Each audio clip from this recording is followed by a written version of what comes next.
Two people pull into the same Porsche dealership. One is buying a $62,000 SUV, and he's telling people before the paperwork's even signed. The other already owns 4 Porsches, has never once posted about it, and is waiting on a phone call inviting him to buy a 5th. Same brand, same crest. One of them is being sold to. The other is being chosen. Most people spend their entire life inside level 1 and never learn there's a difference. Let's get into it. The 7 levels of Porsche, and the one thing connecting all of them. Real wealth doesn't need you to see it.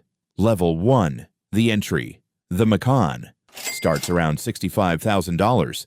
A 2.0-liter turbo 4-cylinder, 261 horsepower. For a Porsche, the slowest entry point the brand has offered in decades. Here's the detail that matters. The Macan shares its platform with the Audi Q5. Same bones, same Volkswagen Group architecture. Porsche retuned the suspension, added better materials, stamped the crest on the hood. This is the car built for the buyer who needs the badge seen, not felt, seen. It competes directly against the BMW X3 and the Mercedes GLC at nearly identical prices, but beating an X3 was never really the assignment. The assignment was making sure a buyer who could afford either one picked the crest instead. Buy one used, and a 2-year-old Macan trades near $45,000. The first owner absorbed the depreciation, so the second one doesn't have to. That's not an accident. That's who this car is built for. Level 2, the car that saved everything. The Cayenne starts around $90,000. In 2002, Porsche released an SUV. Purists said it would kill the brand. Then every single one of those purists bought one. Here's the detail that matters. The profit margins on this car funded the Carrera GT, the 918 Spider, every GT3 RS built since. The car that was supposed to embarrass the badge is the reason the badge can still afford to build anything worth wanting. In the late 1990s, before this car existed, Porsche was quietly weeks from being absorbed by Volkswagen. An SUV purists hated is the reason that never happened. The Cayenne S with the twin-turbo V8 is the pick. Skip the base 4-cylinder. This is where the crest stops being decoration and starts being paid for.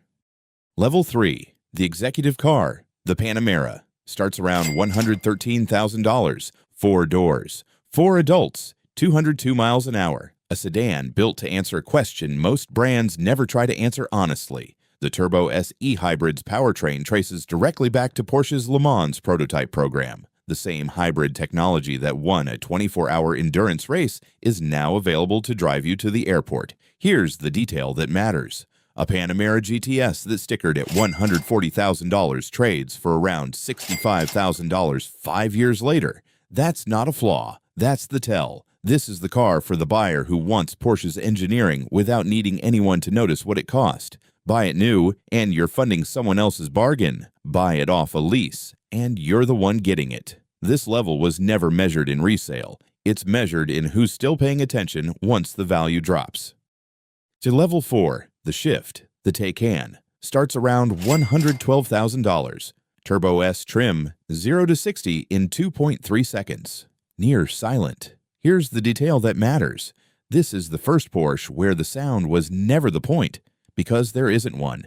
You're not paying for a hand-built engine anymore. You're paying for 800-volt architecture and how fast it charges back up before the drive home. Here's what actually separates it from every other fast EV. It can perform repeated hard launches without thermally limiting. A Tesla Plaid delivers 1 or 2 maximum effort launches before it throttles itself to protect the battery. The Taycan simply keeps going. Early Taycans took a brutal hit in resale as battery technology moved forward. The steepest depreciation curve in the current lineup. That's not really about the car. It's about how fast the future keeps replacing the version you just bought. Just level 5, the car Porsche won't let win, the Cayman. The Boxster starts around $70,000, mid-engine, weight balanced right behind your shoulders. By most objective measures, better balanced than the 911. Here's the detail that matters. Porsche knows this, which is why the lower trims are deliberately held back. If a $75,400 Cayman ever beat a $135,500 911 on paper, the pricing structure above it stops making sense. The Cayman is the better driver's tool. The 911 is the better status object. Most buyers never learn which one they actually bought. The GT4 RS pairs a 4.0-liter naturally aspirated flat six with 493 horsepower, revving to 9,000 revolutions per minute. An engine borrowed from the 911 GT3, dropped into a car lighter than the GT3 by 25 kilograms. Level 6. The Icon, the 911, starts around $135,000. Same rear engine layout since 1964. A design every engineer once called a mistake, corrected for 60 years, until the mistake became the signature. The lineup runs from the base Carrera to the GT3 RS at $240,000, with the Turbo S landing at 640 horsepower and a 0 to 60 of 2.6 seconds somewhere in between. Here's the detail that matters. Unlike almost everything else in this lineup, 911s hold their value. Some appreciate. The naturally aspirated 991 generation and allocation-only trims like the GT3 climb instead of falling. But climbing the trims doesn't mean you can just buy your way there. A GT3 comes with a markup most dealers won't waive unless they already know you. Somewhere around this level, money alone stops being the qualification. Level 7, the final level, the Carrera GT, the 918 Spider. Price, the number stops being the point. The Carrera GT, a V10 pulled from an abandoned Le Mans program, a 6-speed manual, original sticker under $500,000, current value $1.5 to $2 million, and climbing. The 918 Spider, 918 units built because Porsche is deliberate about numbers like that. Original sticker around $845,000. It has appreciated every year since production ended, and Porsche collected none of that. Every dollar went to whoever bought it new and had the patience to wait. Here's the detail that matters. These aren't sold through a dealership inquiry. They're offered to clients who already own 4 or 5 Porsches, quietly before the public even knows the car exists. Nobody at this level is trying to be seen buying one. They're being asked. Levels 1 through 4. The Macan, the Cayenne, the Panamera, the Taycan. Built for people who need the badge to say something. You can walk in and buy every one of them today. Levels 5 and 6 are where the engineering finally catches up to the price, and where owning one starts saying something about you, whether you meant it to or not. Level 7 doesn't say anything. It doesn't have to.